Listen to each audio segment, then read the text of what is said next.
प्रजातन्त्र दिवसको अवसरमा दरबारबाट आयो आम नेपाली नागरिकलाई सन्देश, राजनैतिक दलहरूलाई वार्तामा बस्न आह्वान। देश जोगिए मात्रै राजनीति गर्न पाइन्छ, देशै नरहे कहाँ राजनीति गरौला। देश आर्थिक संकटमा पसिसक्यो, अब देश जोगाउने कि अझै दलदलमा जान दिने। राजाले निकै गम्भीरतापूर्वक चासो र चिन्ता सहित शुभकामना दिएका छन्। दर्शकवृन्द नमस्कार। आज प्रजातन्त्र दिवस। ज्ञात अज्ञात शहीदहरूप्रति हामी हार्दिक श्रद्धासुमन अर्पण गर्छौं। प्रजातन्त्र ल्याउनका लागि जीवको बलिदानी दिने राजनैतिक दलका नेताहरूमाथि सम्मान अर्पण गर्छौं, श्रद्धासुमन अर्पण गर्छौं र यो देशमा शासन व्यवस्था परिवर्तन गरिदिने र जनतालाई स्वतन्त्रता प्राप्त गराइदिने राजनैतिक दलहरूमाथि सम्मान अर्पण गर्छौं। दर्शकवृन्द, फागुन 7 गते जहानिया राणा शासन विरुद्धको जनताले जुन विद्रोह गरेका थिए, त्यो विद्रोहले जित हासिल गरेको दिन। यही दिनबाट नेपाली जनताले जहानिया राणा शासनको अन्त्य गरी नेपालमा प्रजातन्त्रको स्थापना गरेका थिए। प्रजातन्त्र आएसँगै जनताका हक अधिकारहरू स्थापित भएका छन्। जनताले स्वतन्त्रतापूर्वक राजनीति गर्ने अधिकार प्राप्त गरेका छन्। स्वतन्त्रतापूर्वक राजनीति गर्ने अधिकारको यति बेला चरम दुरुपयोग समेत भइराखेको छ। यसलाई करेक्सन गराउन जरुरी छ। प्रजातन्त्र दिवसको सन्दर्भ सँगसँगै आज पूर्व रानी कोमल राज्यलक्ष्मी शाहको 73औं जन्मोत्सव समेत परेको छ। यो जन्मोत्सवको अवसरमा हामी पूर्व रानी कोमल शाहलाई धेरै धेरै जन्मदिनको शुभकामना दिन्छौं। दीर्घायु, सुस्वास्थ्य र दीर्घ जीवनको कामना सँगै हामी कार्यक्रमलाई थप अगाडि बढाउन चाहन्छौं।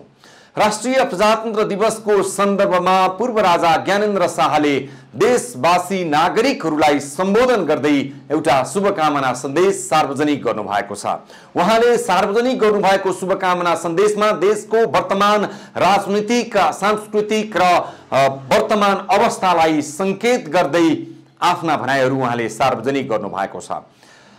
240 वर्षको शासन व्यवस्था त्याग गर्दै, गद्दी त्याग गर्दै सामान्य नागरिकको जीवनयापन गरिरहनु भएका पूर्व राजा ज्ञानेन्द्र शाहले देशको अवस्था निकै गम्भीर र निकै जर्जर अवस्था भएकोमा चिन्ता व्यक्त गर्नुभएको छ र भन्नुभएको छ, देशमा यति बेला जनताले सोचेको, जनताले चाहेको र अपेक्षा गरेको शासन व्यवस्था आउन सकिराखेको छैन।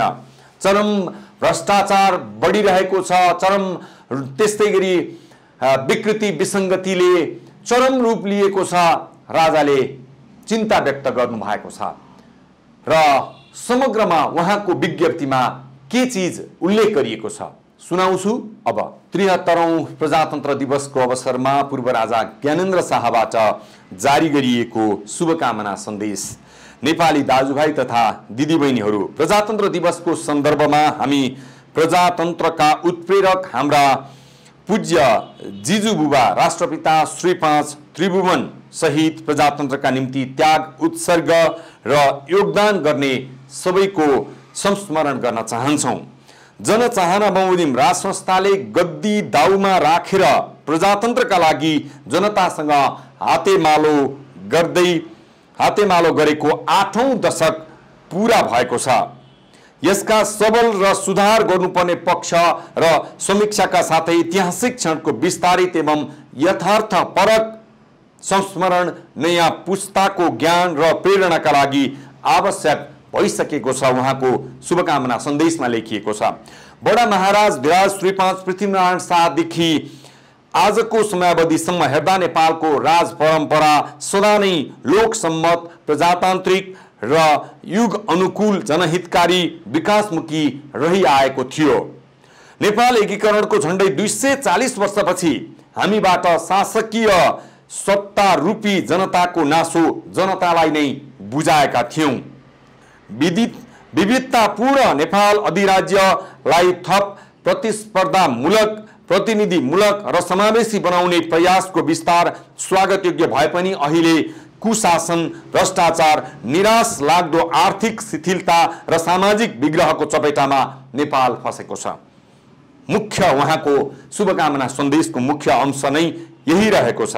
उहाँले यहाँ उल्लेख गर्नुभएको छ, यति बेला नेपाल कुशासन, भ्रष्टाचार, निराशा लाग्दो आर्थिक शिथिलता र सामाजिक विग्रहको चपेटामा पुगेको उल्लेख गरिएको छ। कुशासन भन्नुभएको छ उहाँले। यो गणतान्त्रिक शासन व्यवस्थालाई कुशासन भनेर पूर्व राजाले चुनौती दिनुभएको छ र यो व्यवस्थामा सबैभन्दा धेरै भ्रष्टाचारले मलजल पाएको, भ्रष्टाचार चरम चुलीमा पुगेको र सोही भ्रष्टाचारकै कारण आर्थिक अवस्था शिथिल र निराशाजनक भएको सामाजिक विग्रहको चपेटामा नेपाल फसेको राजाले टिप्पणी गर्नुभएको छ। यसलाई गणतन्त्रका हिमायती भनिने राजनीतिक दलका शीर्ष नेताहरूले गम्भीरतापूर्वक लिन जरुरी छ। प्रविधिको विकास र अन्तर्राष्ट्रिय सन्निकटताले समाजका आधुनिक अपेक्षाहरू सम्बोधन गर्ने विधि निषेध होइन, सहकार्यको राजनीतिमा अन्तर्निहित छ। अहिले युवाहरूको हकमा नेपालको इतिहासमै अद्वितीय जनसाङ्ख्यिक लाभांशको चरणबाट गुज्रिरहेको छ। यस्तो अवस्था अब धेरै अवधि रहने छैन। युवाहरू आफ्ना सम्भावना र अवसरबाट वञ्चित हुने अवस्था आम नैराश्यतामा बदलिने जोखिम बढेको छ। हालै सम्पन्न आम निर्वाचनमा युवाहरूको सहभागिता र केही आशलाग्दा नतिजाहरूबाट मुलुकको आगामी दिनबारे आकलन गर्न सकिन्छ, राजाको सन्देशमा लेखिएको छ। विगत 20 वर्षमा 10 लाख युवाहरू विदेश पलायन र फराकिलो डायस्पोराको निर्माण, विप्रेषण समाज र अर्थतन्त्र दुवै ठूलो मात्रामा आश्रित हुँदा सकारात्मक र नकारात्मक असरबारे आगामी उज्यालो भविष्यको लागि राष्ट्रिय बहस जरुरी भइसकेको छ। देशको अर्थतन्त्रलाई कता लैजाने, सकारात्मक बाटोमा लैजाने अथवा अहिलेको जस्तै निराशामै छाडिराख्ने भन्ने गम्भीर विषय आम बहसको विषय बनेको छ, राजाले लेखेका छन्। देश बलियो बनाउने, समाजलाई आफ्नो राष्ट्रिय पहिचान सहित रूपान्तरण गर्ने र भावी पुस्तालाई समुन्नत नेपाल छोडेर जनताका लागि राजनैतिक तथा सामाजिक रूपले दबाब दिन सक्ने युवा शक्ति बाहिर हुँदा राजनैतिक दलका नेताहरूलाई हाई सन्चो भएको भान होला। तर कडा मेहनत गरी आफ्नो खुट्टामा उभिन खोज्ने स्वाभिमानी नेपालीहरू अहिले निराश बनेका छन्। देशभित्र उज्यालो सम्भावना नदेखिएको अप्रिय बाटो रोज्न बाध्य छन्। देशको परिस्थितिले आशा जगाउन नसक्दा हिमाल, पहाड र तराई मधेसका सबै दिन दुखी नेपाली दाजुभाइ दिदीबहिनीहरूले स्वदेशमै गरी खाने माहौल नहुनु भन्ने सोचले जरा गाड्दै जानु चिन्ताको विषय हो, राजाले चिन्ता गरेका छन्। स्वदेशमै उद्यम गर्ने र स्वदेशी उत्पादनलाई प्रोत्साहन गर्ने उद्देश्यले कर्मशील युवाहरू अगाडि बढ्न खोज्दैछन्। राज्य सत्ताले बागडोर जसका हातमा दोहोरिँदै तेहरिँदै आए पनि वा फेरिँदै बदलिँदै गए पनि हाम्रो विद्यमान राज्य व्यवस्थाले जनताको सुख, शान्ति र राष्ट्रले श्रीवृद्धिमा कुनै गहन योगदान दिन सकेको देखिएको छैन भनेर चिन्ता व्यक्त गरिएको छ। देश र जनता भन्दा दलगत, पारिवारिक र लाभगत, व्यक्तिगत लाभ र लालचको जन्जालमा राजनीतिक दलका धेरै नेताहरू फसेका छन्। सिधै राजाले भनेका छन्, राजनीतिक दलका केही नेताहरू लालचमा फसेका छन्, लोभ लालचको जन्जालमा फसेका छन्। उनीहरू परिवारवादबाट बाहिर निक्लिन सकेका छैनन्। उनीहरूले राष्ट्रिय चिन्ता व्यक्त गर्न सकेका छैनन्। केवल आफ्नो सात पुस्तालाई कसरी संरक्षण गर्ने, कसरी धनी बनाउने भन्नेतर्फ मात्रै सोच्दा देशको अर्थतन्त्र दलदलमा फसेको राजाले आफ्नो अभिव्यक्तिमा लेखेका छन्।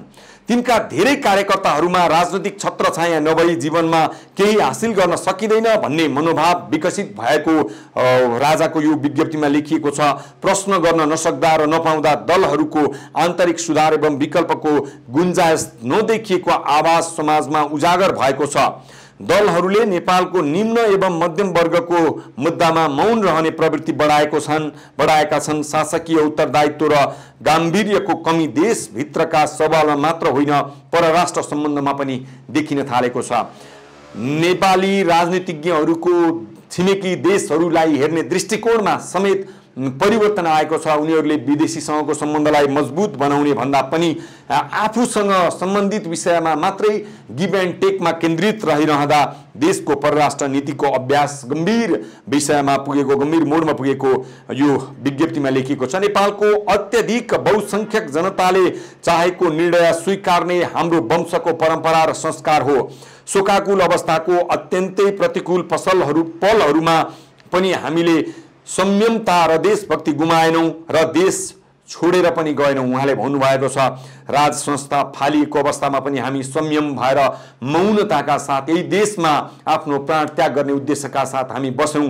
हामीले कहीँ कतै देश छोडेर जाने र देशप्रतिको आफ्नो जिम्मेवारी बोध नगर्ने त्यो कमजोरी गरेनौं, देखाएनौं भन्नुभएको छ। यी यावत वर्षहरूमा देशको दीर्घकालीन शान्ति, स्थिरता र अन्तर्राष्ट्रिय सम्मान र सार्वभौमिकतामा चिरा पर्न थालेको छ।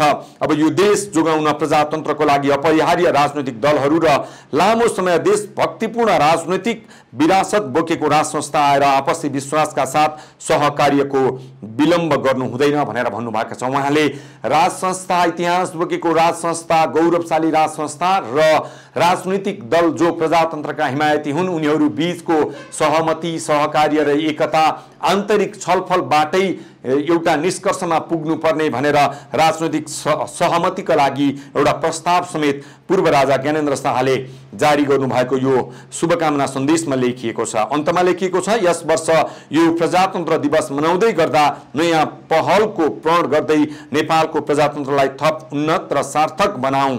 देशभक्ति, सुशासन, आर्थिक प्रगति, सार्वभौमिक भावना र सनातन धर्म सहितको नेपाली पहिचानको प्रवर्धन गर्ने गराउने ध्येय नै मूल्य मान्यताको रूपमा स्थापित गरौं। श्री पशुपतिनाथले हामी सबैको कल्याण गरून्। 2079 साल फागुन 7 गते।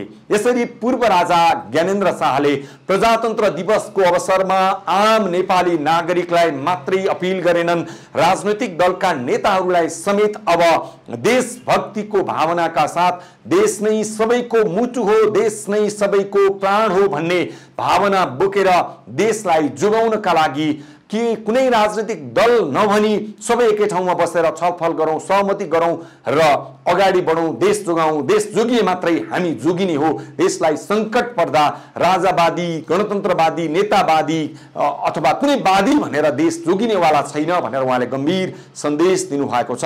पूर्व राजाको यो सन्देश सहित हामी अहिलेलाई बिदा हुन्छौं। नमस्कार।